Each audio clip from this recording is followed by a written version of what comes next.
గుర్తుపెట్టుకో boss, 90s Sundays అంటే best days boss. గంటకు రూపాయి ఇచ్చి రెంట్కి సైకిల్ తీసుకుని 10 పైసలకు పీచు మిఠాయి, 5 పైసలకి ఆరెంజ్ మిఠాయి తీసుకుని తినుకుంటూ శివ సినిమాలో నాగార్జునలా ఫీల్ అయిపోయిన రోజులు బాస్ అవి. చేతిలో మొబైల్ లేకపోయినా, ఇంట్లో వైఫై లేకపోయినా, వాడవాడలా ఉన్న ఫ్రెండ్స్ తో బఠానీలు తింటూ బాతాకాని కొడుతుంటే ఇక మాకు ప్రపంచంతో పనే ఉంది బాస్. బ్లాక్ అండ్ వైట్ టీవీలో మూవీస్ చూస్తూ రంగురంగుల కళలతో కాలాన్ని వెళ్లదీసిన రోజులవి.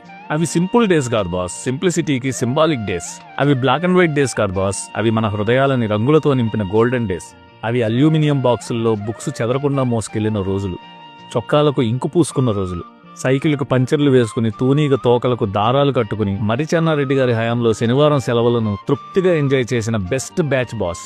బ్యాచ్ అంటే మామూలు బ్యాచ్ కాదు ఇది. సుఖ సంసారం కాలం కోసమే స్వాతి వీక్లీని కొనే కామిస్టులు, సైన్స్ రికార్డుల్లో ఉమ్మెత్త పువ్వు బొమ్మను వేసి ఎంఎఫ్ హుసేన్లా ఫీల్ అయిపోయే ఆర్టిస్టులు, లేడీ బర్డ్ సైకిల్ కి గాలి తీసేసే శాడిస్టులు, ఎందుకు చేస్తున్నావో దేనికి చేస్తున్నావో కూడా తెలియకుండా లీగల్ సైజ్ పేపర్ రౌండ్ గా చుట్టుకుని టైపింగ్ సెంటర్లు చుట్టూ తిరిగే టైపిస్టులు, అదో ప్రపంచం. ఆ ప్రపంచంలోంచి పెట్టకూడదు ఇటొచ్చేసాం గానీ మా కోసం మేం బ్రతికిన రోజులు అవే బాస్.